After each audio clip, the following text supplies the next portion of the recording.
నమస్తే, మీరు చూస్తున్నారు రాజ్ న్యూస్. అర్చన. ఇక నవ్యాంధ్రపై నజరు పెట్టింది బీజేపీ. ఆపరేషన్ ఏపీ దిశగా కమలం కదులుతోంది. 2 రోజుల పాటు జాతీయ అధ్యక్షుడు మకాం వేశారు. ఇవాళ విజయవాడ, రేపు రాజమండ్రి టూర్ చేయబోతున్నారు. అలాగే వచ్చే నెలలో చూసుకుంటే ప్రధాని నరేంద్ర మోడీ పర్యటించబోతున్నారు. ఏది ఏమైనప్పటికీ ఏపీలో పాగా వేసేందుకు స్కెచ్ వేస్తున్నారు. జేపీ నడ్డా రాకతో సమీకరణాలు మారుతున్నాయి. ఇప్పటికే తెలంగాణలో ప్రత్యామ్నాయ శక్తిగా బీజేపీ ఎదుగుతోంది. కొద్ది రోజులుగా ఏపీలో ప్రశ్నార్థకంగానే కాషాయ ఉనికైతే కనిపిస్తోంది. అయితే స్థానిక సంస్థల ఎన్నికల్లో బీజేపీకి అభ్యర్థులు దొరకని పరిస్థితిని మనం చూసాం. పవన్ రూపంలో కమలానికి కాలం అయితే కలిసి వస్తోంది. బీజేపీ రూట్ మ్యాప్ కోసం ఎదురు చూస్తున్నారు జనసేనాని. పొత్తుకు ఆపన్న హస్తాన్ని అందిస్తున్నారు పవన్ కళ్యాణ్. కాపు వర్గం ఓట్ల కోసం జనసేనతో బీజేపీ చెలిమి చేస్తోంది. బీజేపీ జనసేన జత కలిస్తే బలం పెరిగే అవకాశాలు అయితే ఖచ్చితంగా ఉన్నాయి. బీజేపీతోనే ఉంటామంటూ ప్రకటించింది జనసేన. అలాగే పవన్ కామెంట్లతో ఇప్పుడు తెలుగు తమ్ముళ్ళైతే ఇరుకుని పడ్డారు. ఆ వ్యాఖ్యల్ని ఎలా అర్థం చేసుకోవాలో తెలియక ఇప్పుడు సతమతమవుతున్నారు. ఆచితూచి వ్యూహాత్మకంగా మౌనంగానే ఉంటున్నారు చంద్రబాబు. మరోవైపు దూకుడు పెంచుతున్నారు జన సైనికులు. పవన్ ను సీఎం అభ్యర్థిగా ప్రకటించాలని డిమాండ్ చేస్తున్నారు. బీజేపీని సైతం ఇరుకుని పెట్టేలా ఇప్పుడు జనసేన ఎత్తులు కనిపిస్తున్నాయి.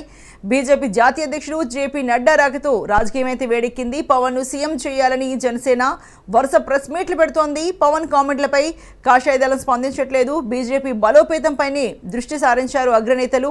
విజయవాడ టూర్ సక్సెస్ కావడంతో కమలంలో ఇప్పుడు నయా జోష్ కనిపిస్తోంది. మరి రేపు రాజమండ్రిలో కమల్ నదులు సమావేశం కాబోతున్నారు.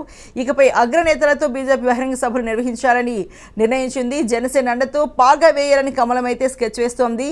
జనసేనకు దగ్గర అయ్యేందుకు బాబు అయితే మరోవైపు ప్రయత్నాలు చేస్తున్నారు. మరి ఏం జరగబోతోంది అక్కడ ఏపీలో అన్నది మనం ఇప్పుడు చూడాలి. మొత్తానికి ఏది నవ్యాంధ్రపై నజరు పెట్టిన బీజేపీ ఎంతవరకు సక్సెస్ అవుతుంది అన్న విషయం మనం ఇప్పుడు చూడాల్సి ఉంది. మరి ఇదే ఇష్యూకి సంబంధించి మనతో మాట్లాడడానికి పిల్లి మాణిక్యాలరావు గారు, ఇంకా మరొక నవకుమార్ గారు, వేణుగోపాల్ గారు ఉన్నారు. అయితే దీనికి సంబంధించి జేపీ నడ్డా గారు ఇవాళ విజయవాడలో ఉన్నారు కదా, ఆయన ఏం మాట్లాడారో ఒకసారి చూద్దాం. राष्ट्र के विकास का वाहक बनना पड़ेगा।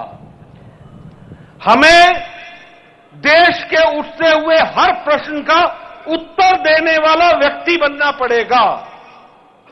हमें राष्ट्र को मजबूत बनाने के लिए, ताकि कोई दुश्मन आंख न उठा सके, इसके लिए मजबूत राष्ट्र बनाने के लिए अपने आप को आहूत करना पड़ेगा। और हमें यहां सबका साथ हो, सबका विकास हो, सबका विश्वास मिले, इसका हमको सबका प्रयास करना पड़ेगा। हमने राजनीति में परिवर्तन लाने के लिए मोदी जी बने, राजनीति के साथ साथ राजनीतिक संस्कृति में बदलाव लाने के लिए बने, और राजनीतिक संस्कृति बदलने के लिए हमें घर घर जाकर के राजनीति के तौर तरीके बदलने का उपकरण बनना पड़ेगा। उसके लिए हमें तैयार होना पड़ेगा। ఏదైతే మన రాష్ట్రంలో కుమారుల యొక్క రాజకీయాలు, కుటుంబ పరిపాలన యొక్క రాజకీయాల్ని మనం పూర్తిగా ఈ శక్తి కేంద్ర ఆధారిత ఆలోచనగా యావత్ భారతదేశంలోనూ శక్తి కేంద్రాలు, పోలింగ్ బూత్, పన్నా ప్రముఖులు ఆ స్థాయికి ఆంధ్రప్రదేశ్లో భారతీయ జనతా పార్టీని నిర్మాణం చేస్తూ ప్రజా వ్యతిరేక చర్యల్ని ప్రభుత్వం చేసేటువంటి, జగన్ ప్రభుత్వం చేసేటువంటి ప్రజా వ్యతిరేక చర్యలను ఎండగడుతూ ఈ రాష్ట్రంలో ఒక బలమైనటువంటి శక్తిగా ఎదుగుతూ ఈ రాష్ట్రంలో కొన్ని రాజకీయ శక్తులు భారతీయ జనతా పార్టీ రాష్ట్రంలో చేస్తున్నటువంటి అభివృద్ధిని గమనించి ప్రజల్లో కొన్ని భిన్న దృక్పథాలు చేయాలనే ప్రయత్నం చేస్తున్న సందర్భంలో ప్రజానీకానికి మనం రియల్ డెవలప్మెంట్ ఏదైతే ఉందో ఈ రాష్ట్రానికి మనం ఏదైతే చేస్తున్నామో దాన్ని ఒక పుస్తక రూపంలో, ఒక బుక్ రూపంలో మనం ఈ రోజున తయారు చేయడం జరిగింది.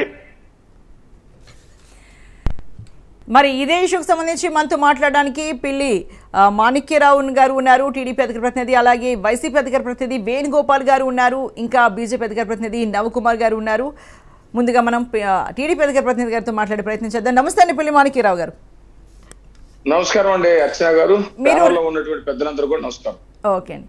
మీరు 2014 ఎన్నికల్లో బీజేపీతో కలిసి మీరు ఎన్నికలకు వెళ్ళారు, అప్పుడు విజయాన్ని సాధించారు. అయితే మరొకసారి ఇప్పుడు చూసుకుంటే ఎంతవరకు అంటే అధికార పార్టీకి వ్యతిరేకంగా ఉన్న ఓట్లు చీలిపోకూడదు అన్న నినాదం ఎక్కడి నుంచి మనకు వినిపిస్తూనే వస్తోంది. మరి ఈ నేపథ్యంలో మరి మీరు బీజేపీతో కానీ జనసేనతో కానీ పొత్తుతో వెళ్ళే అవకాశాలు ఏమైనా ఉన్నాయా? ఏది ఏమైనప్పటికీ నవ్యాంధ్రపై అయితే అటు కమలం అయితే నజరు పెట్టింది, దృష్టి సారించింది, ఆపరేషన్ కమలం దిశగా ముందుకు సాగుతోంది అన్న వార్తలు వస్తున్న నేపథ్యంలో ఎలా ఉండబోతున్న ఏపీ రాజకీయాలని మీరైతే చెప్తారండి? అర్చన గారు, ఈరోజు బీజేపీ పార్టీకి సంబంధించినటువంటి జాతీయ నాయకులు ఆంధ్రప్రదేశ్ లో మీటింగ్ పెట్టుకున్నారు. దాంట్లో ఎవరికి ఎటువంటి అభ్యంతరం ఉండదు. ఏ రాజకీయ పార్టీ అయినా ఎక్కడైనా మీటింగ్ పెట్టుకుంటది. ఆ రాజకీయ పార్టీ పురోగమనం చెందాలని, అట్లాగే అధికారంలోకి రావాలని కూడా కోరుకుంటది. అందులో తప్పేమి లేదు. అయితే ఆంధ్రప్రదేశ్ లో బీజేపీ ఇప్పుడు వచ్చి మీటింగ్ పెట్టుకున్నటువంటి సందర్భంగా దానికి సంబంధించినటువంటి ప్రధానమైనటువంటి మిత్రపక్షం ఏదైతే జనసేన ఉందో, జనసేనకి సంబంధించినటువంటి పవన్ కళ్యాణ్ గారు చేసినటువంటి వ్యాఖ్యల పట్ల వారు ఎటువంటి స్పందించినటువంటి పరిస్థితి కనపడతలేదని మనకి ఈ రోజు చాలా స్పష్టంగా అర్థమవుతా ఉంది. బీజేపీ తోటి గతంలో తెలుగుదేశం పార్టీ పొత్తు పెట్టుకుంది. అటు బీజేపీ కేంద్ర స్థాయిలో లాభమైనటువంటి పరిస్థితి కూడా మనం అందరం కూడా చూశాం. బీజేపీ ఆనాడు అటల్ బిహారీ వాజ్పేయి గారు కానివ్వండి, లేకపోతే బీజేపీకి కేంద్ర స్థాయిలో ఎలాంటి సహకారాన్ని అందించిందో కూడా ప్రజలందరూ కూడా తెలిసినటువంటి పరిస్థితి. రాష్ట్రంలో ఇప్పుడున్నటువంటి పరిస్థితులు ఏవైతే ఉన్నాయో, ఈ రాష్ట్రంలో జగన్మోహన్ రెడ్డి ఏ హామీలతోటైతే అధికారంలోకి వచ్చాడో ఆ హామీలు ఎక్కడా కూడా నెరవేరకపోవడం, ఏదో కేవలం నయా వంచనకి సంబంధించినటువంటి సంక్షేమాన్ని ఒక్కటి తప్ప ఎక్కడ అభివృద్ధి కానివ్వండి, కేంద్ర ప్రాజెక్టులైనటువంటి వాటి దగ్గర నుంచి తీసుకురావటం కానివ్వండి, అమరావతిని ముందుకు తీసుకెళ్లటం కానివ్వండి, పోలవరం, రైల్వే జోను, రకరకాల సమస్యలు ఉన్నాయి. వీటిని ఎక్కడ కూడా కనీసం ఇంచ కూడా కదిలించకపోవటం కానివ్వండి, ఇవన్నీ కూడా ప్రజలు ఈ 3 సంవత్సరాల్లో చూశారు వైసీపీ. అలాగే రాష్ట్రంలో ప్రతిరోజు హత్యలు, అత్యాచారాలు, దారుణాలు ఇవన్నీ కూడా జరుగుతా ఉన్నాయి. ఇచ్చినటువంటి మాటలకి భిన్నంగా ఇసుక దోపిడీ, మద్యం దోపిడీ ఇలాంటివి జరుగుతా ఉన్నాయి. వీటన్నిటితోటి ఈ 3 సంవత్సరాల్లో ప్రజలు విసిగి ఏసారిపోయారు. ఎక్కడ అభివృద్ధి అనేది కనపడతలేదు. దేశవ్యాప్తంగా రాష్ట్రం యొక్క పరువు ప్రతిష్ట ప్రతిరోజు దిగజారిపోతా ఉంది. అవమానకరంగా మాట్లాడుతూ ఉన్నారు. పక్కనే ఉన్నటువంటి తెలుగు రాష్ట్రం కూడా చివరికి అవహేళన చేసేటువంటి పరిస్థితికి ఈ రాష్ట్ర పరువుని దిగదార్చేది. ఈ పరిస్థితుల్లో రాష్ట్రం మళ్ళీ గౌరవంగా ఉండాలన్నా, రాష్ట్ర కీర్తి రెపరెపలాడాలన్నా, మళ్ళీ రాష్ట్రాన్ని అభివృద్ధి పదంలో గాడిలో పెట్టాలన్నా, రాష్ట్రంలో శాంతి భద్రతలు చేజిక్కించుకోవాలన్నా, ఈ రాష్ట్ర గౌరవాన్ని ప్రతిష్టల్ని పెంచుకోవాలన్నా కేవలం ఒక చంద్రబాబు నాయుడు గారు తప్ప ఇక ఏరే అవకాశం లేదని ప్రజలు ఒక డిసైడ్ కి వచ్చినటువంటి పరిస్థితి చాలా స్పష్టంగా కనపడతా ఉంది. కాకపోతే ఎన్నికలు, పొత్తులు అవన్నీ చివరి ఎన్నికలు రాబోయే టైంలో మాట్లాడుకునేటువంటి వ్యవహారాలు. ఆ లోపుగా రాజకీయ పార్టీలు తన ప్రయత్నాలు చేస్తా ఉంటాయి. ప్రజలు ఏ ఇబ్బందులతో అయితే ఉన్నారో ఆ ఇబ్బందుల మీద మాట్లాడేటువంటి అవకాశం ఉంది. ప్రజలు ఏ కష్టాలు అయితే ఎదుర్కొంటున్నారో వాటిని అడ్రస్ చేస్తూ పోరాటాలు చేయాల్సినటువంటి అవసరం ఉంది. తెలుగుదేశం పార్టీ కనుక మీరు గమనిస్తే వైసీపీ అధికారంలోకి వచ్చి మొదటిసారే విధ్వంసంతో మొదలుపెట్టిందో పరిపాలన, ఆ విధ్వంసం తప్పు అనే దగ్గర నుంచి ప్రతి అంశంలో అది తీసుకున్నటువంటి ప్రజా వ్యతిరేక కార్యక్రమాన్ని, విధ్వంస కార్యక్రమాన్ని, రాష్ట్ర భవిష్యత్తుని నాశనం చేసేటువంటి కార్యక్రమాన్ని ప్రతిసారి కూడా ఎండగడుతుంది, పోరాటం చేస్తుంది, ప్రజల పక్షాన్ని నిలబడతా ఉంది. ఇప్పుడు ప్రజలు తెలుగుదేశం పక్షాన్ని నిలబడటానికి సిద్ధంగా ఉన్నారు. రైట్ అండి, థ్యాంక్ యూ అండి. వేణుగోపాల్ గారు నమస్తే అండి. మరి ఆపరేషన్ ఏపీ దిశగా కమలం అయితే అడుగులు వేస్తోంది జనసేనానితో కలిసి. ఇప్పటికే జనసేన ఇంతకు ముందున్న దానికంటే చాలా జోష్గా ముందుకు వెళుతోంది. అంటే పవన్ కళ్యాణ్ మాటల్లో కావచ్చు, లేకపోతే వాళ్ళ చేతల్లో కావచ్చు, ఇంతకు ముందున్న దానికంటే చాలా ఎక్కువ మొత్తంలో దూకుడు పెంచారు. మరి ఆపరేషన్ ఏపీ దిశగా బీజేపీ జనసేనతో కలిసి అడుగులు వేస్తుంది కదా, ఇది మరి ఎంతవరకు సక్సెస్ అయ్యే అవకాశాలు ఉన్నాయి అంటారు? ముందుగా రాజు న్యూస్ యజమాన్యానికి, సిబ్బందికి, ప్యానెల్ ఉన్న పెద్దలకి, వీక్షణ ప్రేక్షకులకి అందరికీ నా నమస్కారం మేడం. మేడం, బీజేపీ కాన్ఫిడెన్స్ బీజేపీది మేడం. బీజేపీ రాష్ట్రానికి ఏమీ ఒరగబెట్టకపోయినా, రాష్ట్రానికి 2014లో ఏమైతే హామీలు ఇచ్చారో, హోదా ఇస్తాము, లేదా వెనుకబడిన జిల్లాలకు కానీ నిధులు ఇస్తాము, అదేవిధంగా పోలవరం ప్రాజెక్టుకి నిధులు ఇచ్చేది, అదే రైల్వే జోను, స్టీల్ ప్లాంట్, ఇవన్నీ హామీలు ఇచ్చారు 2014లో బీజేపీ వాళ్ళు. కానీ ఇప్పటికి 8 ఏళ్ళైనా కూడా దాన్ని ఏమాత్రం అమలు నోచుకోలేని పరిస్థితి. ఇంకొక విషయం ఏమంటే వాళ్ళు ఇయ్యాల్సింది కాదు, పక్కన వాళ్ళు ఆస్తుల పంపకాన్ని కూడా ముందుండి క్లియర్ చేయలేని పరిస్థితిలో బీజేపీ ఉంది. మరి ఏం ఒరగబెట్టినారనేసి బీజేపీకి ఓటేయాలో 2014లో ఈ తెలుగుదేశం పార్టీ నాయకుల అధికార ప్రతినిధి గారు చెప్తున్నారు, చంద్రబాబు నాయుడు ఒక్కడే పాలిస్తాడు, చంద్రబాబు నాయుడు ఒక్కడే ఇంకెవరికి పాలించే చేత కాదని. అందుకే చంద్రబాబు నాయుడు లాగా వాగ్దానాలు ఇచ్చేసి ఆ 600 హామీల్ని, ఆ 600 హామీ మేనిఫెస్టో ఎక్కడో దారి కనపడకుండా చేసేసి ప్రతిసారి అమెరికా బుస్ అమెరికా, జపాన్ బుస్ జపాన్, చైనా బుస్ చైనా అని చెప్పే మాట జగన్మోహన్ రెడ్డి దగ్గర రాదు. వాస్తవాలు ప్రజలకి కళ్ళకు కట్టినట్టు చెప్పడము, మనం ఏ స్థాయిలో ఉన్నాం, ఏం పరిస్థితిలో ఉన్నాము, మనం ఏ ఆర్థిక పరిస్థితుల్లో ఏమున్నాము అని చెప్తాడు. చంద్రబాబు నాయుడు లాగా ఏదో మిస్మేనేజ్ చేసినట్టుకు నేను ఆంధ్రప్రదేశ్ ని నేనే ఉద్ధరించేశాను, ఆంధ్రప్రదేశ్ అంతా డెవలప్ చేసేసాను, నేను చెట్టు పెట్టేశాను, పండ్లు కోసుకొని జగన్ తినేస్తున్నాడు అనేసి ఆయన 4 లక్షల కోట్లు, ఆయన హయాంలో 4 లక్షల కోట్ల దాకా అప్పు చేసేసిపోయాడు. ఆయన హయాంలో చెట్లు పెట్టి పండ్లు కోసేసి జగన్మోహన్ రెడ్డి తినేస్తాను. ఇప్పుడు దాన్ని వడ్డీలు కట్టుకోలేక సంక్షేమ కార్యక్రమాలకి, అభివృద్ధికి, అదే విధంగా కరోనాతో ఇబ్బంది పడుతూ కేంద్రం ఏమాత్రం సహాయం లేకుండా మేము 2,80,000 కోట్ల దాకా అప్పు చేయాల్సి వస్తుంది. ఇక్కడ ఏమి చంద్రబాబు నాయుడు ఉద్ధరించినాడో రాష్ట్రాన్ని, ఏమి నిధులు, ఏం ఫ్యాక్టరీలు వచ్చేసినాయి, ఏమి నిధులు వచ్చేసినాయో వాళ్ళదా చెప్పాలి. చంద్రబాబు నాయుడు కోసం రా రా రా అని తప్పిస్తానంట. రా రా రా అని తప్పించే వాడికి ఎందుకు 23 సీట్లు ఇచ్చారు? ఆ రోజు ప్రజలకు తెలీదా? చంద్రబాబు నాయుడు, బీజేపీ, జనసేన నాయకులు ముగ్గురు కలిపి రాష్ట్రం అంతా తిరిగి మేము 3 రాజకీయ పార్టీగానే రాష్ట్రాన్ని ఉద్ధరిస్తామని చెప్పారు. అంటే మీరు ఏమనుకున్నారంటే ప్రజలకు మధ్య మరకు వాళ్ళు మర్చిపోయినారు అనుకుంటున్నారు. వాళ్ళకి ప్రతి విషయం గుర్తుంది, వాళ్ళు ఎక్కడ బుద్ధి చెప్పాలో అక్కడ బుద్ధి చెప్తారు. ఎందుకంటే పవన్ కళ్యాణానికి 5.8% ఏ విధంగా ముఖ్యమంత్రి అవుతాడు చెప్పాలి నాకు. అదే విధంగా బీజేపీకి 8%, 0.8% ఓట్లు. మరి ఏ విధంగా వీళ్ళు ముఖ్యమంత్రి అవుతారు? చంద్రబాబు నాయుడు 40%, 39.5% ఓట్లు వచ్చినాయి. మరి ఆయన ఏ విధంగా ముఖ్యమంత్రి అవుతాడు? మాకు 51% 2019లో వచ్చింది. మేము ఇంకా అధికారంలోకి వచ్చిన తర్వాత 1,42,000 కోట్లు ఈరోజు సంక్షేమ కార్యక్రమాలు ఖర్చు పెట్టడం జరిగింది. అదే విధంగా అభివృద్ధి చేస్తున్నాం, సచివాలయ వ్యవస్థ గాని ఇలాంటివన్నీ చేస్తున్నాం. మాకు ఓట్లేస్తారా? ఏమీ చేయలేంది ఊరికే భ్రమలో పెట్టి ప్రజల్ని భ్రమలో చూపించి మేము అమెరికా చేస్తాము, జపాన్ చేస్తా అన్నాము. ఏ దేశం పోయి వస్తే చాలు 6 నెలల తెల్లారితో వాళ్ళ ఎల్లో మీడియాలో రేపు తెల్లారి చంద్రబాబు నాయుడు జపాన్ చేస్తున్నాడు అంటారు, లేదా అమెరికా చేస్తున్నాడు అంటాడు. ఏంది ఇది? వాస్తవాలు ఏం ప్రజలకు తెలీదా? మనం ఏ పరిస్థితిలో ఉన్నాం తెలీదా? మనం ఎంత అప్పుల్లో ఉన్నాం తెలీదా? మన ఆర్థిక పరిస్థితి ఏమో వాళ్ళకి ప్రజలకు తెలియదా? మీరు మబ్బి పెడితే జనం మబ్బి పడే పరిస్థితిలో ఉన్నారనుకుంటారా? జనాలు ప్రజలు చాలా తెలివైన వాళ్ళు. ఎప్పుడు ఎక్కడ బుద్ధి చెప్పాలో ఆడ ఖచ్చితంగా ఓటుతో వాళ్ళు ఆడ బుద్ధి చెప్తారు. మనం భ్రమ వదిలేసి వాస్తవాలు ప్రజలకు చెప్పండి. ఏంటి ఇప్పుడు ఏం ఉరగబెట్టారు 2014 నుంచి 2019 వరకు? ఇప్పుడు ఉరగబెట్టేది ఏంది? మీరు ఏమి చేయలేకే కదా మీకు 23 సీట్లు ఇచ్చారు. అప్పుడు మాత్రం అవకాశం ఇచ్చినప్పుడు ఎందుకు చేయలేదు? మళ్ళీ ఇప్పుడు కొత్తగా చేసేది ఏంది? మీరు వచ్చి మీరు మేము ఇచ్చిన దాంట్లో సగం కూడా ఇలా సంక్షేమ కార్యక్రమాలు మీకు 5 ఏళ్ళకి కాదు. మేము తెచ్చిన పెట్టుబడిలో 3 ఏళ్ళకు తెచ్చిన మేము పెట్టుబడి మీరు 5 ఏళ్ళు అయినా కూడా దాలా ఏం ముద్రించారని మీకు ఓట్లు వేస్తారు? రైట్ అండి. ఓకే అండి. మరి నవకుమార్ గారు బీజేపీ అధికార ప్రతినిధి ఉన్నారు. నమస్తే అండి నవకుమార్ గారు. నమస్తే అర్చన గారు, రాజ్ న్యూస్ ప్రేక్షకులకు అదే విధంగా ప్యానెల్ లో ఉన్న పెద్దలందరికీ కూడా నమస్కారం అండి. ఓకే అండి. మరి ముఖ్యంగా ఇందాక చెప్పండి. మీరు కంటిన్యూ చేయండి. ఓకే, యాక్చువల్ గా మేడం ఆంధ్రప్రదేశ్ మీద బీజేపీ పూర్తిగా ఫోకస్ చేసింది. అది ఆంధ్రప్రదేశ్ ప్రజలందరికి కూడా తెలిసిన నిజం.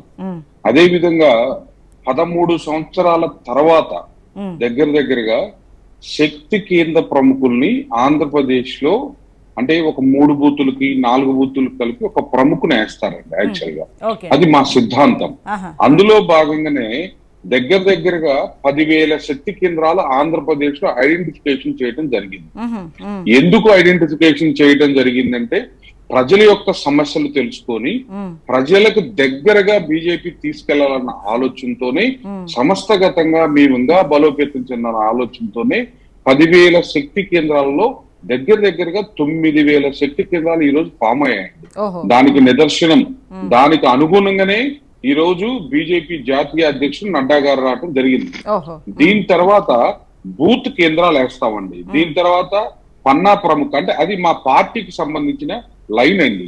అందులో భాగంగానే బీజేపీ ఏం చేయలేదు, బీజేపీ ఏం చేస్తే ఆంధ్రప్రదేశ్ లో 0.8% ఓట్లు వచ్చాయి అని వైఎస్ఆర్సీపీ నాయకులు మాట్లాడుతున్నారు. వెరీ గుడ్ అండి. ఆంధ్రప్రదేశ్ లో బీజేపీ 0.8% ఎందుకు రావాల్సి వచ్చింది ఏంటి అనేది కూడా మనం చాలా లోతుగా చేయొచ్చు. గతంలో ఆంధ్రప్రదేశ్ లో బీజేపీకి 18% ఓట్లు ఉన్నాయండి. పెద్దలు కూడా గుర్తుపెట్టుకోవాల్సిన అవసరం ఉంది గతంలో యాక్చువల్ గా. సో గతానికి అనుగుణంగా ఆంధ్రప్రదేశ్ లో 0.8% ఎందుకు ఓట్లు రెఫరెండం ఇచ్చారో కూడా మేము పునఃపరిశీలించుకొని మేము ఎక్కడెక్కడైతే తగ్గుతున్నాము, ఎక్కడెక్కడైతే ఉన్నా వాటన్నిటిని కూడా క్రోడీకరించుకొని ఈ రోజు బీజేపీలో బలీయమైన శక్తిగా ఆంధ్రప్రదేశ్ లో ఎదగటానికి మా వంతు ప్రయత్నాలు మేము ముందుగా చేస్తూ ఉన్నామండి. దాంతో పాటుగా వాళ్ళ ముఖ్యమంత్రి వేసుకున్న కరోనా వ్యాక్సిన్ కూడా భారతదేశ ప్రభుత్వం, గవర్నమెంట్ ఆఫ్ ఇండియా, బీజేపీ మాత్రం ఇచ్చిందని కూడా గుర్తుపెట్టుకోవాల్సిన అవసరం ఉంది. ఈ రోజు కరోనా వ్యాక్సిన్ కూడా కొనలేని సిచ్యువేషన్ లో ఆంధ్రప్రదేశ్ ఉన్నదా?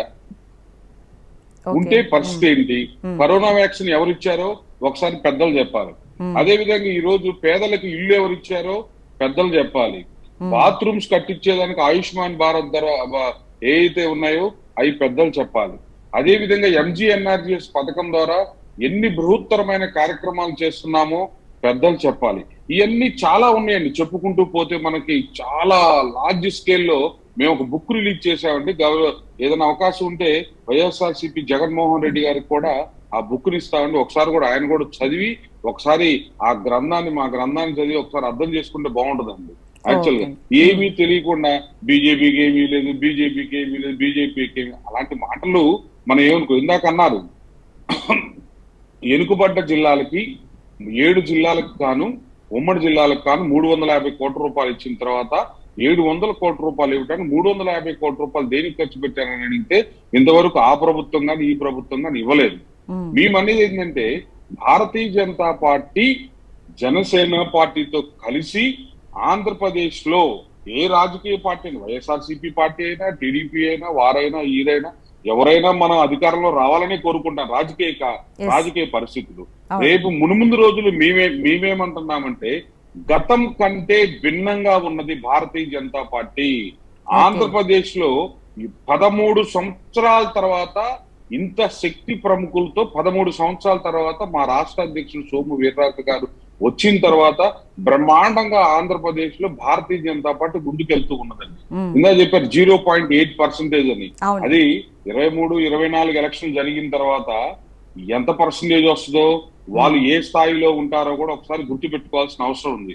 మేము ఒక్క ఎంపీతోనే వచ్చామండి. ఈ రోజు 18 రాష్ట్రాల్లో అధికారంలో ఉన్నాము. భారతదేశ ప్రభుత్వాన్ని కూడా భారతీయ జనతా పార్టీ వారే ఉన్నారనేది కూడా గుర్తు పెట్టుకోవాలి.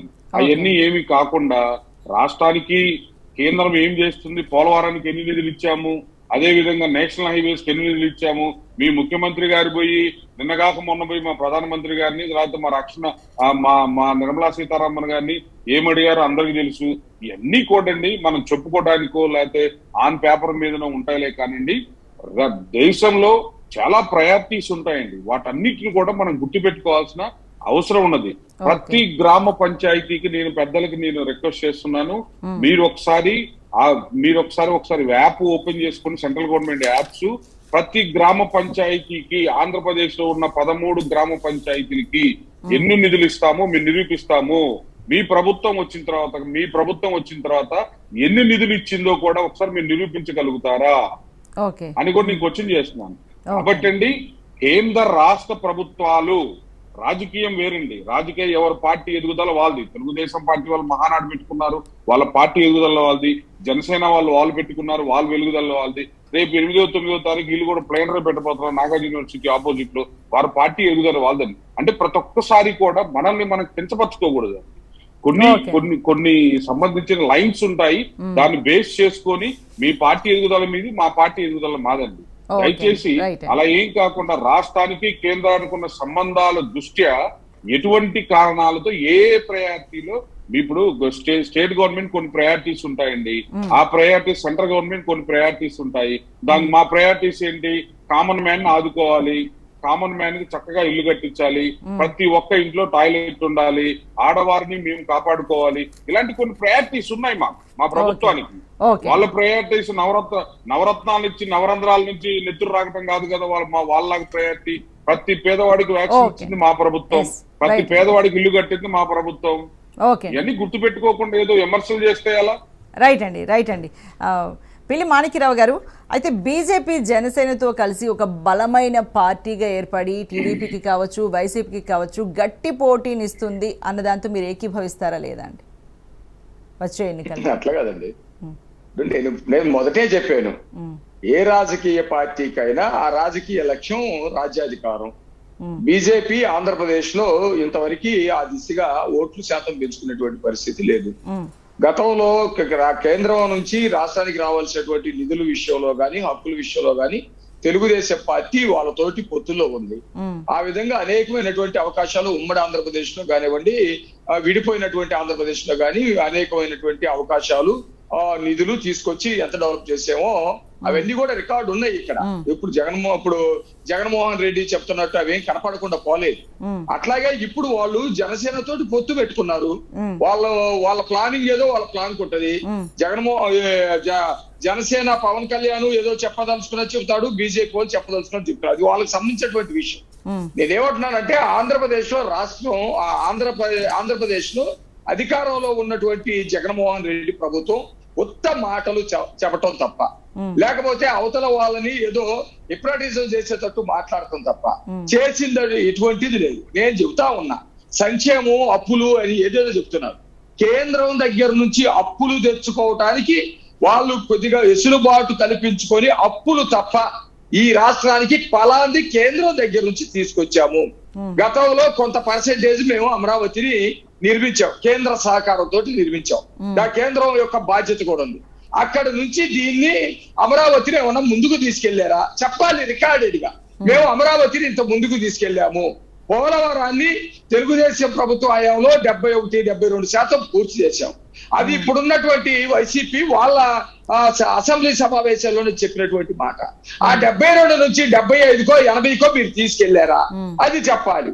రైల్వే జోన్ ఉంది, రైల్వే జోన్ ఏమైనా సాధించి పెట్టారా అది చెప్పాలి. వీటన్నిటికంటే ముందు ప్రత్యేక హోదా మేము మెడలు వంచి తీసుకొస్తామని చెప్పారు. మెడలు వంచటం ఎంతవరకు వచ్చిందనేది చెప్పాలి. అది చెప్పకుండా మీరేం చేశారు కాబట్టి మిమ్మల్ని ప్రజలు కోరుకుంటారు అంటే, ఇప్పుడు నేను చెప్పినవన్నీ కూడా గత తెలుగుదేశం ప్రభుత్వంలో అనేకమైనటువంటి తీసుకొచ్చాం. ఎన్ని ఫ్యాక్టరీలు తీసుకొచ్చాము, ఎన్ని కేంద్ర సంస్థలు తీసుకొచ్చామో, ఎంత అమరావతిని నిర్మాణం చేశామో ఇవన్నీ కూడా ప్రజలు చూస్తా ఉన్నారు. ఒక్క సమర్థవంతుడు చంద్రబాబు నాయుడు గారే. చంద్రబాబు నాయుడు గారు వస్తే ఈ వైసీపీ ప్రభుత్వంలో ఏమైతే కోల్పోయామో అవి వస్తాయి. ఏం కోల్పోయాం? ముందు పరువు ప్రతిష్ట కోల్పోయాము, అవి తీసుకొస్తాం.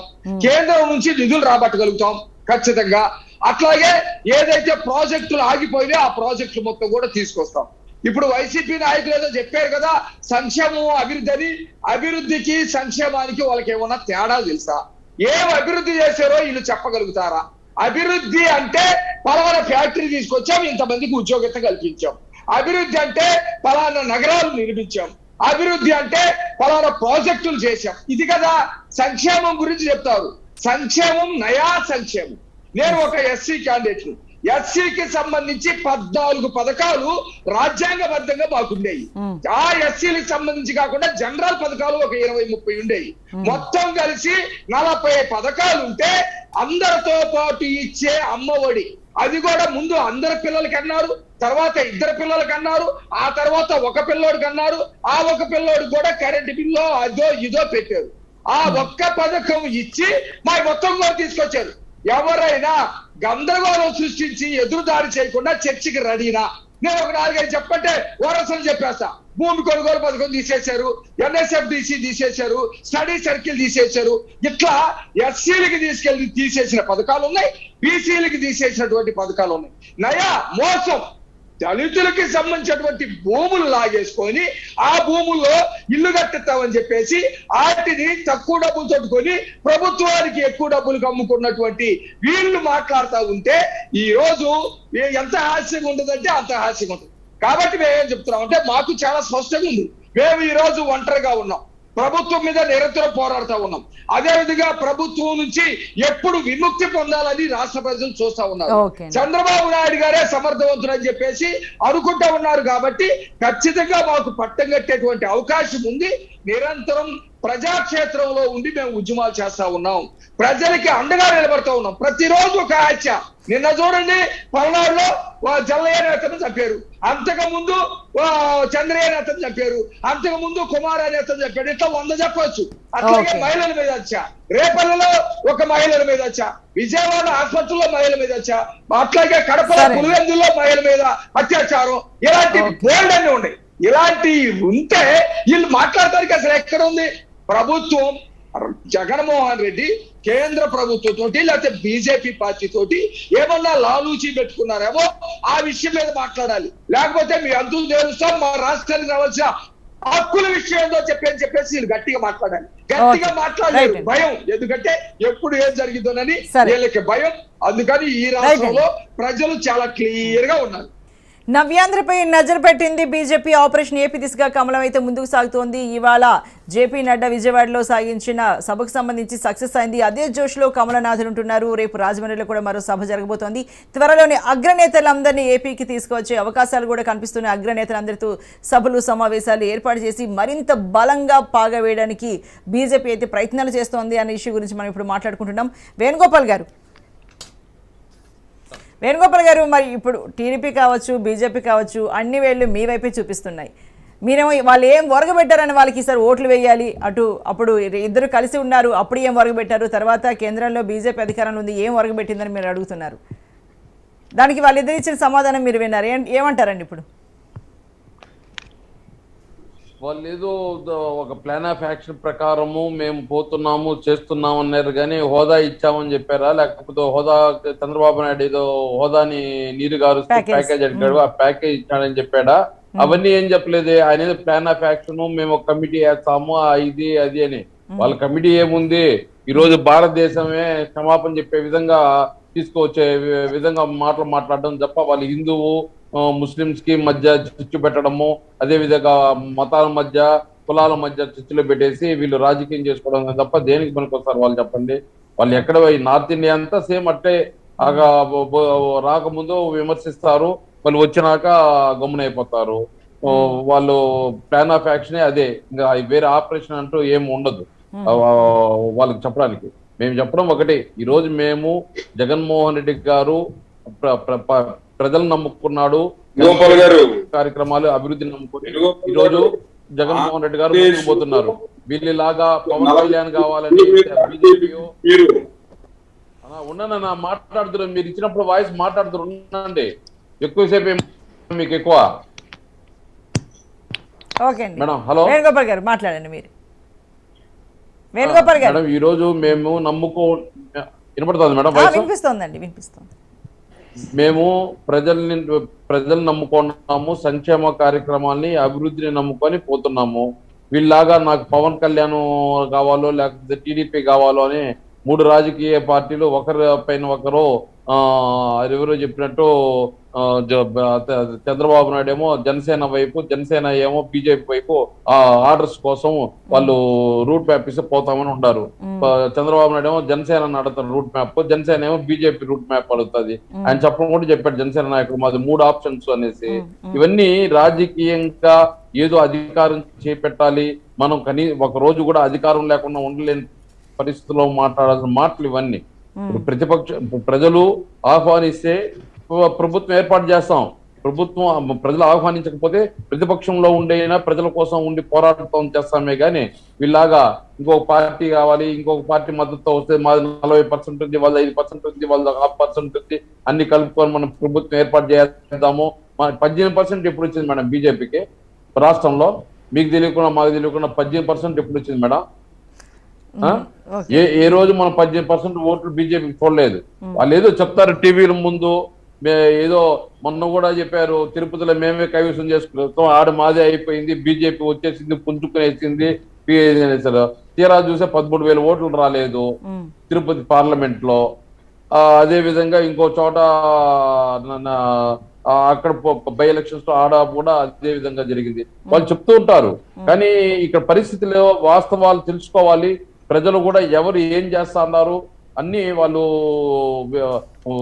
ప్రజలు చాలా తెలివైన వాళ్ళు కూడా ఎవరు ఏ ప్రభుత్వము ఎవరికి ఏమి ఇచ్చింది. మేము గడప గడపకు మన ప్రభుత్వం పోతున్నాము, ప్రతి ఇల్లు పోయి టచ్ చేస్తున్నాం. ప్రతి ఒక్కరికి ఏదో ఒక స్కీము 20,000, 30,000, 50,000, ₹1,00,000 ఏదో ఒకటి వస్తా ఉన్నాయి స్కీమ్స్. ప్రతి ఒక్కరికి ఎవరైతే దేనికి అమ్మఒడు, జగనన్న దీవెనో, జగన్ విద్యా దీవెనో, వసతి దీవెనో ఏదో ఒకటి, రేషన్ కార్డు ఉన్నా లేకపోయినా, కరెంట్ బిల్లు ఉన్నా లేకపోయినా కూడా కొన్ని స్కీమ్స్ వచ్చే ఉంటాయి, ఆరోగ్యశ్రీ ఇలాంటివి. ఏదో ఒకటి ప్రజలకి మేము సంక్షేమ కార్యక్రమాలు అందిస్తున్నాం. ఏదైతే పేద ప్రజలు ఉన్నారో వాళ్ళకే ఇస్తున్నాం. మళ్ళీ ఏమంటారంటే మీరు సంక్షేమ కార్యక్రమాలు వచ్చేసి శ్రీలంక చేసినారంటారు. అది మళ్ళీ అది వేరే ఒకటి. ఒకవేళ ఈకపోతే అమెరికా చేసేసేటట్టుగా వీళ్ళేమో సంక్షేమ కార్యక్రమాలు లేదు, వీళ్ళేదో అమెరికా చేశారా, మేమేమైనా సంక్షేమ కార్యక్రమాలు ఇస్తే శ్రీలంక అయిపోవడానికి ఏదో నోటికి వచ్చింది మాట్లాడుతుంటారు. మేము చెప్పడం ఒకటే మేడం, ప్రజలు మా పక్షాన ఉండడానికి కారణం మేము అనుకుంటున్నది, మేము దాదాపు 1,42,000 కోట్లు ఇవ్వడం జరిగింది. అదే విధంగా పెట్టుబడుల గురించి మాట్లాడినాడు ఈ తెలుగుదేశం పార్టీ నాయకుడు. వాళ్ళు 32,803 కోట్లు ఇచ్చారు మేడం 5 ఏళ్లకి. మేము ఇచ్చింది 36,313 కోట్లు 3 ఏళ్లకే ఇచ్చాం. మళ్ళీ ఇప్పుడు దావూస్ పోయింది, మళ్ళీ పెట్టుబడులు వచ్చాయి. అదే విధంగా గవర్నమెంట్ ఉద్యోగాలు అన్నారు. వాళ్ళ హయాంలో ఏ ఒక గవర్నమెంట్ జాబ్ అన్న ఇచ్చారు మేడం? మేము 2,50,000 ఉద్యోగాలు ఇచ్చాం. పర్మనెంట్ గా 1,50,000 సచివాలయ ఉద్యోగస్తులకు ఇచ్చాము, 2,20,000 వాలంటీర్లకు ఇచ్చాము. అదే విధంగా ఇండైరెక్ట్ గా 1,50,000 ఉద్యోగాలు. చెప్పండి చెప్పండి. ఇప్పుడు మన రాజు న్యూస్ లో మనం మాట్లాడుతున్నాం, మన టీవీ చాలా మంది చూస్తా ఉంటారు. ఇది మన ఇప్పుడు వేణుగోపాల్ గారే చెబుతున్నారు, తెలుగు ప్రజలు మేము ఉద్యోగాలు ఇచ్చాము, వాలంటీర్ ఉద్యోగాలు ఇచ్చామని చెప్పేసి చెబితే తెలుగు గల ప్రజలు నమ్ముతారా? వాలంటీర్ ఉద్యోగాలు, గవర్నమెంట్ ఉద్యోగాల, పర్మనెంట్ ఉద్యోగాల, గవర్నమెంట్ నుంచి ఇన్సెంటివ్స్ ఏంటి, ఏం మాట్లాడతారు వీళ్ళు? డైరెక్ట్ గా డబ్బులు తీసుకెళ్లి ఇవ్వటం అభివృద్ధి, డైరెక్ట్ గా డబ్బులు తీసుకెళ్లి ఇవ్వటం అభివృద్ధి. అప్పు తీసుకోవాలి, అప్పు ఎంత తీసుకొచ్చారు? గతంలో ఎంత ఉంది? 1,25,000 కోట్లు ఉంటే ఈ రోజు ఎంత ఉంది అప్పు? 8 లక్షల కోట్ల అప్పు. 8 లక్షల కోట్ల అప్పు ఎవరు తీర్చాలి? 1,00,000 కోట్ల అప్పు మేము తీర్చాలని చెప్పేసి మీరు మాట్లాడుతున్నారే. ఆయన సమాధానం చెప్తారు, ఒక నిమిషం ఆగండి, క్లియర్ గా ఉంటుంది. సరే, ఏమంటే వాలంటరీ జాబ్స్ ఒక జాబ్సా అని ఆ లెక్కల్లో చూపిస్తున్నారు అన్నది ప్రశ్న. అది అందులో అది సమంజసమైన ప్రశ్నే. దానికి మీ సమాధానం ఏంటి వేణుగోపాల్ గారు? మేడం ఇప్పుడు వాలంటరీ జాబ్స్ ఇచ్చామని వాటిని కూడా ఇచ్చిన జాబ్స్ అంత పెద్ద అది లెక్క చూపించడం, నిజంగా వాలంటరీ జాబ్ ఇవ్వడం, అది అంటే అది ఎంతవరకు అది జాబ్ ఒక పర్మనెంట్ జాబ్ కింద, గవర్నమెంట్ జాబ్ కింద మీరు లెక్క పెట్టడం ఎంతవరకు సమంజసం? నిరుద్యోగ వృత్తి అని చెప్పి 2,000 ఇచ్చడం గొప్ప, వాళ్ళ దగ్గర ప్రభుత్వాన్ని సేవ చేయించి వాళ్ళ గౌరవేతంగా 5,000 ఇచ్చేది గొప్ప. అంటే మీరు అది ఇచ్చిన ఉద్యోగాల కింద లెక్క వేస్తున్నారు కదా. 2014 నుంచి 2019 వరకు ఎన్ని నోటిఫికేషన్ ఇచ్చినారు, ఎంతమందికి ఉద్యోగాలు ఇచ్చారు? మేము 1,62,000 మందికి సచివాలయ ఉద్యోగస్తులకు ఇచ్చాం.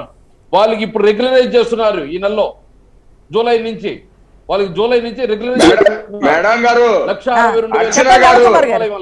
1,62,000 ప్రైవేట్ ఉద్యోగానికి, కాంట్రాక్ట్ ఉద్యోగానికి, ప్రభుత్వ ఉద్యోగానికి ముందు తేడా ఏందో పోయి చదువుకొని వస్తే తెలిసింది.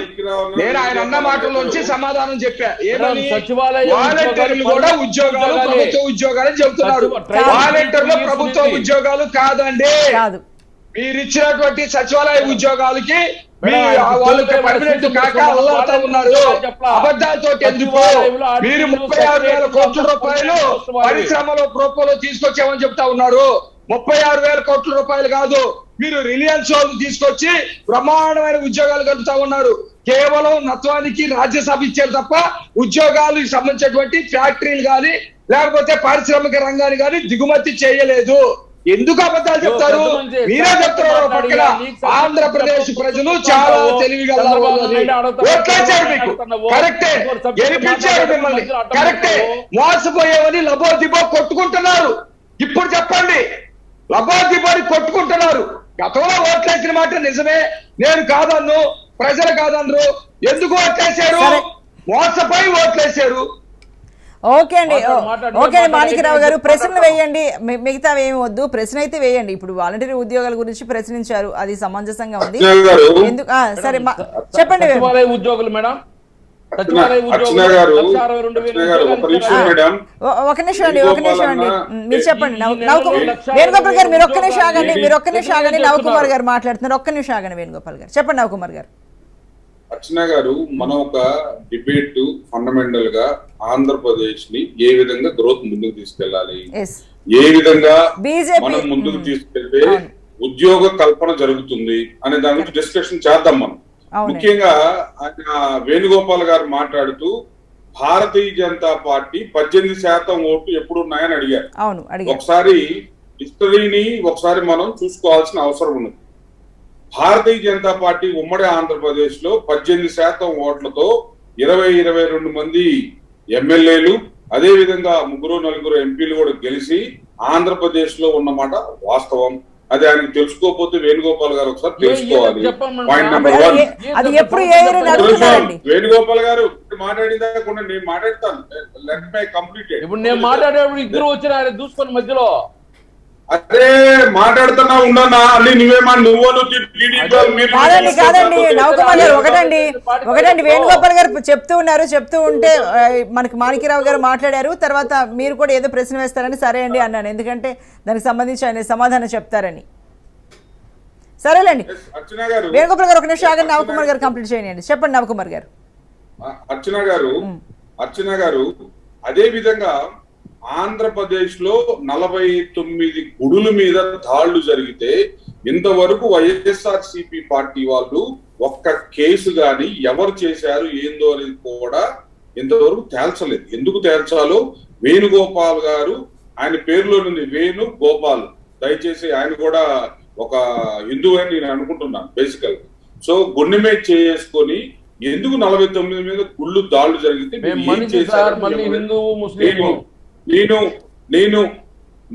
మిమ్మల్ని క్వశ్చన్ చేస్తున్నాను. అదే విధంగా ఆయన టీడీపీ అన్న మంచి క్వశ్చన్ రేజ్ చేశారు. వాలంటీర్ వ్యవస్థ అనేదండి, సరే వాళ్ళ కార్యకర్తలకు ఇచ్చుకున్నారు, సరే గతంలో జన్మభూమి కమిటీలు ఉండేవి. అయితే జన్మభూమి కమిటీల్లో జీతాలు భత్యాలు ఉండేవి కావు. జన్మభూమి కమిటీ రిఫర్ చేస్తే ఆ ఊర్లో ఉన్న సమస్యలు తీసుకొని చేశారు. ఆ రోజు నవకుమార్ గారు ప్రభుత్వ ఉద్యోగాల కింద వాలంటీర్లు చెప్పినప్పుడు నేను అది ఖండించాను. వేణుగోపాల్ గారు నేను వస్తున్నాను, మీరు ప్రతి ఒక్కదానికి నేను ఆన్సర్ చెప్తాను. వేణుగోపాల్ గారు మాట్లాడదు, పిల్ల మాణిక్యరావు గారు మాట్లాడుతున్నారు. సరే చెప్పండి. వాలంటీర్ పక్కన పెడితే గ్రామ సచివాలయాలని డిజిటల్ అసిస్టెంట్లు వాళ్ళకి 15,000 రూపాయల జీతంతో గత 2.5 సంవత్సరాలుగా వాళ్ళకి ఉద్యోగాలు గవర్నమెంట్ ఉద్యోగం అని చెప్పి ఇంతవరకు కూడా వాళ్ళ ఉద్యోగాలు ఎందుకు పర్మనెంట్ చేయలేదో వేణుగోపాల్ గారిని సూటిగా ప్రశ్న వేస్తున్నాను. వేణుగోపాల్ గారు దీనికి సమాధానం చెప్తారా? 49 గుళ్ళ మీద చెప్పేదానికి నవకుమార్ గారు ఒక నిమిషం ఆగండి. నవకుమార్ గారు ఒక ప్రశ్న వేశారు కదా, దానికి ఒకసారి వేణుగోపాల్ గారు సమాధానం చెప్తారు. చెప్పండి వేణుగోపాల్ గారు, మరి జాబ్స్ విషయం గురించి. ఉద్యోగులు రెగ్యులర్ చేయమని 1,17,000 మందికి ఈ నెల 20వ తేదీ గవర్నమెంట్ జివో ఆర్డర్ ఇవ్వడం జరిగింది. 1,17,000 మందిని రెగ్యులరైజ్ చేస్తున్నారు. రేపు నెల నుంచి వాళ్ళకి రెగ్యులర్ గా వస్తుంది. ఎందుకంటే 2 సంవత్సరాలు వాళ్ళకి ట్రైనింగ్ పీరియడ్ పెట్టారు. ఎందుకంటే సచివాలయ వ్యవస్థ ఏ విధంగా పోవాలి, లోటుపాట్లు, దాన్ని మంచి ట్రైనింగ్ పీరియడ్ ఆ 2 సంవత్సరాలు జరిగింది కాబట్టి 15,000 ఇచ్చారు. ఇప్పుడు వాళ్ళకి బేసిక్ డిఏలు అన్ని అప్లై అయ్యేటట్టుగా జివో ఆర్డర్ ఇచ్చి 20వ తేదీ ఇచ్చారు. ఈ నెల 20వ తేదీ 1,17,000 మందికి ఈ రోజు రెగ్యులరైజ్ గా రాబోతుంది. అదే విధంగా మిగతా వాళ్ళు ఏదైతే టెస్ట్ పెట్టారో ఆ టెస్ట్ లో పాస్ ఎవరైతే మళ్ళీ రాయాలో వాళ్ళు మళ్ళీ టెస్ట్ రాసి మళ్ళీ వాళ్ళు ఇంకో టర్మ్ లో రెగ్యులరైజ్ చేస్తారు. అది సచివాలయ సెక్రటరీలు, అడ్మిన్లు వాళ్ళ హిస్టరీ. అదే విధంగా 1,57,000 1,62,000 మందిని వాళ్ళు చేశారు.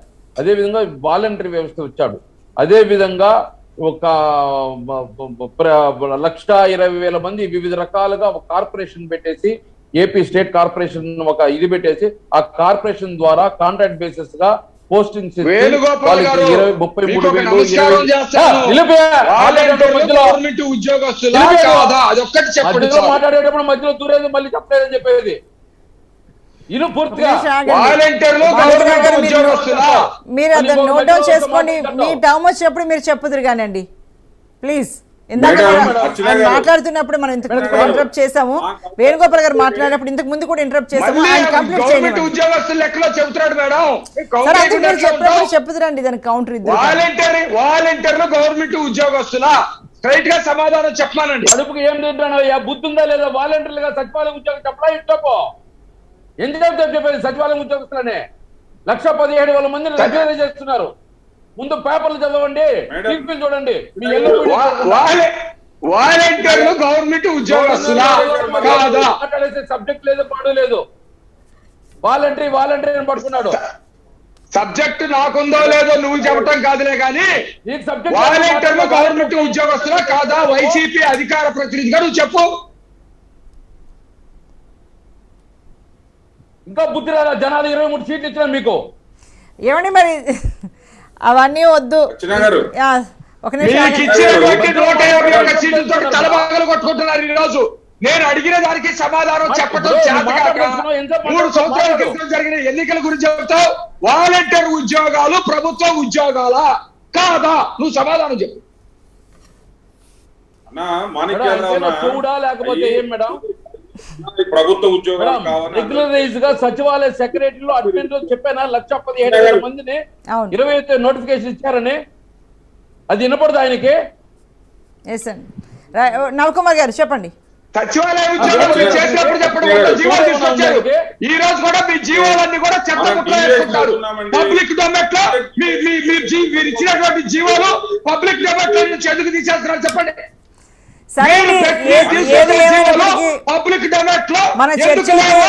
మన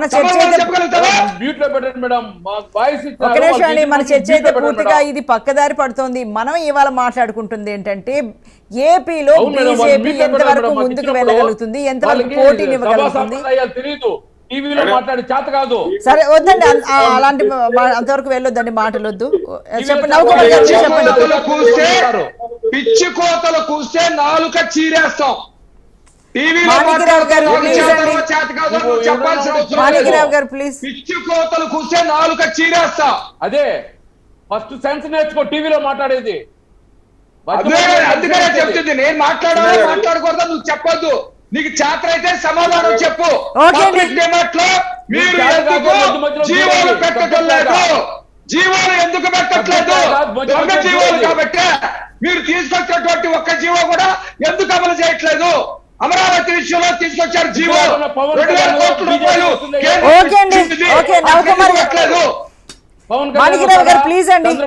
బీజేపీ వస్తుందా, ఏ పార్టీ వస్తుందా వాళ్ళు అనుకుంటూ పోదామని ఉన్నారు. మీకంటూ ఒక ఓకే అండి మాణిక్యరావు గారు, వేణుగోపాల్ గారు ఒక నిమిషం ఆగండి. నవకుమార్ గారు. మాణిక్యరావు వేణుగోపాల్ గారు చిన్న విన్నపం అండి, ఏమనుకో దయచేసి. అది వాలంటీర్లు దాని వ్యవస్థ దాని గురించి పెడతాం. సో నేనేమైందంటే ఆయన చాలా వాల్యుబుల్ క్వశ్చన్స్ వేణుగోపాల్ గారు మా మీద పొడవ చల్లాడు. ఏం చల్లాడు? మతంతోనే వాళ్ళు చేస్తారు రాజకీయము, దేనితో చెయ్యరు రాజకీయం, వచ్చిన తర్వాత పోద్దని ఆయన క్వశ్చన్ చేస్తారు. దానికి నేను ఆన్సర్ చేయాల్సింది బీజేపీ అధికార ప్రతినిధిగా నా మీద ఉంది. సో నేనేమంటా అంటే మేడం, ఆంధ్రప్రదేశ్ లో 900 కిలోమీటర్ల పైచిలు దగ్గరగా కోస్టల్ తీర ప్రాంతం. గుజరాత్ కి ఏ విధమైన అవకాశాలు ఉన్నాయో మనకు కూడా ఉంది. సో ఇవన్నీ మనం అభివృద్ధి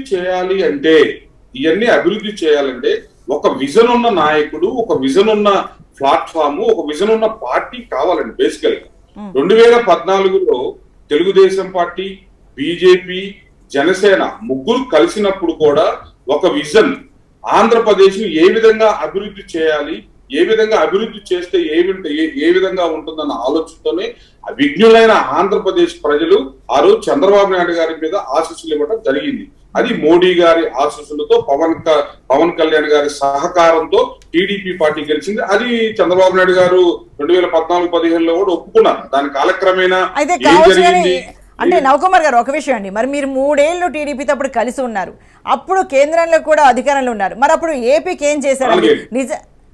4 ఏళ్ళు, సరే 3 నుంచి 4 ఏళ్ళు. అయితే ఇంకొక విషయం అండి, అప్పుడు మరి ప్రత్యేక హోదా అన్నారు, సరే కాదని ప్రత్యేక ప్యాకేజ్ అన్నారు, తర్వాత కేంద్రం మెడలు వంచైనా తెస్తామని వైసీపీ అంది, కానీ మరి ఇన్నేళ్లలో బీజేపీ మరి దానికి సంబంధించి ఏం చేయలేదు. మరి ఏం చూసి మీ బీజేపీని నమ్ముతారండి ఏపీ ప్రజలు?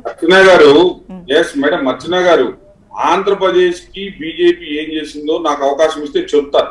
బేసికల్ గా 2013-14లో ఆ రోజు రీఆర్గనైజేషన్ యాక్ట్ ని లీగలైజ్ చేయకుండా ఆ రోజు కాంగ్రెస్ పార్టీ పార్లమెంట్ లో లీగలైజ్ చేయకుండా పోయిన మాట వాస్తవం. ఆంధ్రప్రదేశ్ విడిపోవాలి, తెలంగాణ విడిపోవాలని ఈ రోజు జగన్మోహన్ రెడ్డి గారు ఆ రోజు సంతకం పెట్టారు, చంద్రబాబు నాయుడు గారు సంతకం పెట్టారు, కాంగ్రెస్ విడగొట్టిన పాపం ఈ రోజు దానికి ఉన్నది. బీజేపీ మేము కూడా చేశాం. ఆ రోజు అందరూ సహకరించి తెలంగాణ ఆంధ్రప్రదేశ్ ని విడగొట్టడం జరిగిందని. అది రూల్ అవుట్. దాన్ని నేనేమి కాదంటల్లా.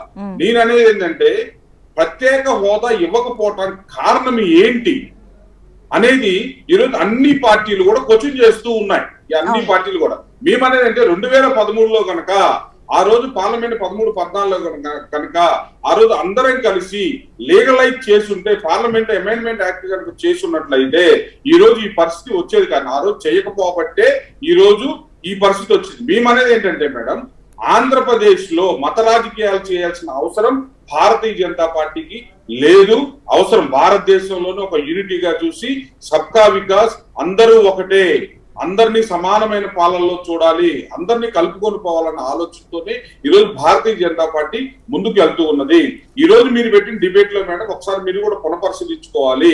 ఉత్తరప్రదేశ్ లో మేము మొన్న ఎలక్షన్స్ ఫస్ట్ టైం ఏదైతే కులాలు మతాలు రెచ్చగొట్టి గందరగోళం చేసిన ఆ రోజు గెలిచారు.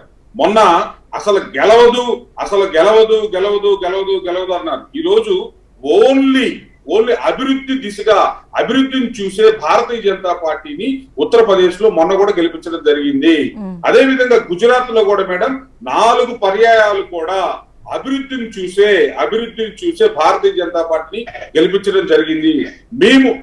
మేము ఫైనల్ గా అనేది ఏంటంటే మేడం, ఈ 2 పార్టీలు కూడా కొట్టుకోవటం తిట్టుకోవటం తప్ప ఆంధ్రప్రదేశ్ కి ఈ 2 పార్టీలు ఏమీ చేసింది లేదు. కాబట్టి మేము ఆంధ్రప్రదేశ్ ప్రజల్ని రాజ్ న్యూస్ వేదిక ద్వారా మేము రిక్వెస్ట్ చేస్తున్నాము, మాకు కూడా ఒక్క అవకాశం ఇవ్వండి ప్లీజ్. మిమ్మల్ని అందరినీ కూడా ఆంధ్రప్రదేశ్ ప్రజలు మేము అడుగుతున్నాము, మాకు జనసేన పార్టీకి ఆశీస్సులు ఇవ్వండి, మమ్మల్ని కూడా చూడండి. చంద్రబాబు నాయుడు గారిని చూశారు, జగన్మోహన్ రెడ్డి గారిని చూశారు, కాబట్టి మేము రిక్వెస్ట్ చేస్తున్నాం. కాబట్టి ఇందాక అన్న పిల్లి మాణిక్యరావు అన్న గారు చెప్పారు, యాక్చువల్ గా పల్నాడులో నేను కూడా పల్నాడే అన్నా, నాది దాచేపల్లి మండలం, నేను కూడా ఎక్స్ఎంపీగా చేశాను. ఈ రోజు గురజాల నియోజకవర్గం బీజేపీ ఇన్ఛార్జిగా ఉన్నానన్న. సో పల్నాడులో హత్య రాజకీయాలు కొత్తవి కాదు. ఆ పార్టీ ఉంటే ఈ పార్టీ కార్యకర్తలు చంపుతారు, ఈ పార్టీ ఉంటే ఆ పార్టీ కార్యకర్తలు చంపుతారు. మైనింగ్ మాఫియా జరుగుతుంది, రేషన్ మాఫియా జరుగుతుంది. ఆ రోజు జరిగింది, ఈ రోజు జరుగుతుంది. ఏమీ కొత్తవి కాదు. ఈ రోజు పల్నాడు ప్రజలు కూడా రియాక్ట్ అయ్యి ఈ హత్య రాజకీయాలను వేడదోడి బీజేపీ జనసేనకు ఆశీస్సులు ఇద్దామన్న ఆలోచనతో ఈ రోజు 2 పార్టీలను కూడా తోలి ఈ రోజు బీజేపీ జనసేనకి ఇద్దామన్న ఆలోచనతో ఉన్నారన్న. దయచేసి మీరు కూడా గుర్తుపెట్టుకోవాలి. మనం అనేది ఏంటంటే ఈ 2 పార్టీలని విడగొట్టి ఆంధ్రప్రదేశ్ లో బీజేపీ జనసేనకు ఆశీస్సులు కనుక ఇస్తే ఖచ్చితంగా డబుల్ ఇంజిన్ గ్రోత్ తో ఆంధ్రప్రదేశ్ ని అభివృద్ధి చేస్తామని కూడా ఈ సందర్భంగా తెలియజేస్తూ ఉన్నాం. అదే విధంగా పవన్ కళ్యాణ్ గారు మాట్లాడుతూ ఏం చెప్పారు, ఆంధ్రప్రదేశ్ లో వ్యతిరేక ఓటుని చీలనివ్వను అని చెప్తూనే ఏదైతే నిన్న మాట్లాడినా కానీ మొన్న మాట్లాడినా కానీ ఫస్ట్ ఆప్షన్ బీజేపీ జనసేన మేము కలిసి ఉన్నాము, పాయింట్ నెంబర్ 2 టీడీపీ కలిసి చేయాలి, లేదు అనుకుంటే జనసేన ఒకటే అధికారంలోకి రావాలి. ఆయన రాజకీయ కోణంలో చెప్పాడు. అదేమి తప్పేమి. గతంలో కూడా 2014లో బీజేపీ జనసేన టీడీపీ కలిసి చేశాయి, దాని తర్వాత 2019లో విడివిడిగా చేశాయి. అవన్నీ కూడా రాజకీయ కోణాలు వేరండి. ఆంధ్రప్రదేశ్ ని అభివృద్ధి చెందాలి అంటే ఆంధ్రప్రదేశ్ అభివృద్ధి ఈ విద్వేషాలు వేడనాడి ఒక అఖిల పక్షం వేసి ఏ విధంగా ఆంధ్రప్రదేశ్ లో ప్రయారిటీ ఏ ప్రాజెక్ట్ తీసుకొస్తే ఉద్యోగాలు వస్తాయి, మన ఎకనామికల్ గ్రోత్ ఏ విధంగా అభివృద్ధి చెందాలి, ఎక్కడ ఇన్ఫ్రాస్ట్రక్చర్ డెవలప్ చేయాలి, ఎన్ని విధాలుగా మనం ముందుకు తీసుకెళ్లాలి కూడా ఒకసారి ఆలోచించాల్సిన అవసరం ఉంది. టీడీపీ ప్రభుత్వంలో కొన్ని వచ్చిన మాట వాస్తవం. కేంద్ర సహాయ సహకారాలతోనే 2014 నుంచి 2018 దాకా కూడా కేంద్ర సహాయ సహకారంతోనే ఆంధ్రప్రదేశ్ అభివృద్ధి చెందిన, ఇందాక అన్న కూడా ఒప్పుకున్నాడు. ఇప్పుడు వీళ్ళు ఉన్నారు కేంద్రం మాకేం సహకరించట్లేదు, కేంద్రం ఏం సహకరించకపోతే వీళ్ళు స్థాయిలో ఉండరనేది కూడా ఒకసారి గుర్తు పెట్టుకోవాలి. వేణుగోపాల్ అర్ధరహితమైన బీజేపీ మీద ఏయో బుడద చల్లుతున్నారు. మీరు మీ వైసీపీ ప్రభుత్వమే కులాలని మతాలని రెచ్చగొట్టి గొడవలు చేయించేది మీ ప్రభుత్వం. అది కూడా ఒకసారి గుర్తు పెట్టుకోవాల్సిన అవసరం ఉంది వేణుగోపాల్ గారు. నవకుమార్ గారు మీరు అంటున్నారు బీజేపీని ఒకవైపు టీడీపీకి అందరూ చూస్తున్నారు. సుధాకర్ మీద ఏ విధంగా దాష్టికం చేశారో అందరూ చూస్తూనే ఉన్నారు. మీరు కూడా చేస్తారో కూడా మీ ఎమ్మెల్సీ వాళ్ళ డ్రైవర్లు చెప్పి వాళ్ళ ఇంటికి ప్యాకేజ్ ఇస్తే మీరంతా కళ్ళు మూసుకొని ఉన్నారో కూడా మీరు గుర్తుపెట్టుకోవాలి. మీరు గుర్తు పెట్టుకోకుండా బీజేపీ పార్టీ మీద బుడద చల్లుతారంటే ఏ విధంగా? రైట్ అండి మాణిక్యరావు గారు చెప్పండి. అర్చన గారు, ఇప్పుడు బీజేపీకి సంబంధించినటువంటి మిత్రులు చెప్పారు, రాజకీయంగా ఏ పార్టీ, నేను మొదటి నుంచి చెప్పాను, రాజకీయంగా ఏ పార్టీ అయినా ఏదైనా ప్రచారం చేసుకుంటది, అధికారంలోకి రావాలని కోరుకుంటుంది, అది తప్పులేదు. కానీ ఈ రోజు తెలుగుదేశం పార్టీని వైసీపీ పార్టీని ఒకే గాట కట్టి రాజకీయం చేయాలనుకునేది ప్రజలు గమనిస్తా ఉన్నారు. నెంబర్ 1, ఇక్కడ పల్నాడులో కానివ్వండి, ఆంధ్రప్రదేశ్ లో జరుగుతున్నటువంటి నిరంతర అత్యాచారాలు కానీ నేను చెబుతా ఉన్నా, దాదాపు 25-30 ఏళ్ల నుంచి చూస్తా ఉన్నా. ఉత్తర భారతదేశంలో కొన్ని రాష్ట్రాల్లో మాత్రమే ఇలాంటి సంఘటనలు నిరంతరం జరుగుతూ ఉండేవి. అలాంటి సంఘటనలు మనం విన్నావే తప్ప ఏ రోజు కూడా చూడలేదు. ఆంధ్రప్రదేశ్ లో తెలుగుదేశం ప్రభుత్వం ఉన్నప్పుడు ఈ స్థాయిలో జరిగేది వాళ్ళు చెప్పగలుగుతారా? నెంబర్ 1, చెప్పలేరు. ఎందుకంటే అది ఇది ఒకే గాట కట్టేయాలనే ప్రయత్నం కాదు. నెంబర్ 2, బీజేపీకి కేంద్రంలో అనేక సార్లు తెలుగుదేశం పార్టీ మద్దతుగా ఉండి అనేక అవకాశాలు వాళ్ళకి ఇచ్చి వాజ్పేయి గారు లాంటి వాళ్ళు ప్రధానమంత్రి అవడానికి అనేక సార్లు సహకరించింది. బీజేపీ సహకారంతో ఆంధ్రప్రదేశ్ లో తెలుగుదేశం పార్టీ అధికారంలోకి రాలేదు. తెలుగుదేశం పార్టీ కేంద్రంలో ఉన్నటువంటి కొన్ని అవకాశాల కోసం బీజేపీ పార్టీతో పొత్తు పెట్టుకుంది. అది పరస్పర అవగాహన, పరస్పరంగా లాభాలు వచ్చేటువంటి పరిస్థితి. ఈ రోజు నేను స్పష్టంగా అడుగుతా ఉన్నా బీజేపీ నాయకులు, మీరు అధికారంలోకి వస్తేనే చేస్తారా, లేకపోతే వైసీపీ అడకపోతే చేయరా? రాష్ట్రానికి రావాల్సినటువంటి హక్కుల విషయంలో మీరు సైలెంట్ గా ఉంటారా? వైసీపీ అడగట్లేదు, ఎందుకు అడగట్లేదు అనేది మీకు తెలియాలి. వైసీపీ రాష్ట్రానికి రావాల్సినటువంటి అవకాశాలు, హక్కులు, విభజన హామీలు అడగట్లేదు. అడగకపోవడానికి కారణం ఏంటి? అడగకపోతే మీరు ఎవరా? అడగకుండా చేయడానికే దాంతో మీరు కలిసిపోతా ఉన్నారు. అయితే మీ టీడీపీ గట్టిగా అడిగిందండి, మీ పార్టీ అధికారం ఉన్నప్పుడు మీరు అడిగారండి గట్టిగా? మరి ప్రత్యేక హోదా అనేది ప్యాకేజ్ కి మార్చినప్పుడు మీరు అడిగారండి? నేను సమాధానం చెప్పబోతున్నా అర్చన గారు, అదే సమాధానం చెప్పబోతూ ఉన్నా. మన నవకుమార్ గారు కరెక్ట్ గా సమాధానం చెప్పాలి.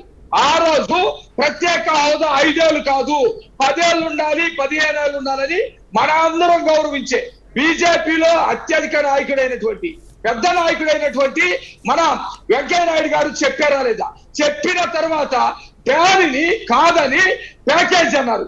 ప్యాకేజీ ధైర్యంగా బీజేపీ పార్టీ నిజాయితీగా చెప్పాలి, ప్రత్యేక ప్యాకేజీ చెయ్యండి, ప్రత్యేక హోదా వద్దు అని తెలుగుదేశం అందా? మాకు మిగతా రాష్ట్రాల్లో ఇబ్బంది ఉంది, ప్రత్యేక హోదాకి సమానమైనటువంటి ప్యాకేజీ ఇస్తామని వాళ్ళు మా చేత ఒప్పించారా? మా ఇంతటి మేము అడిగామా?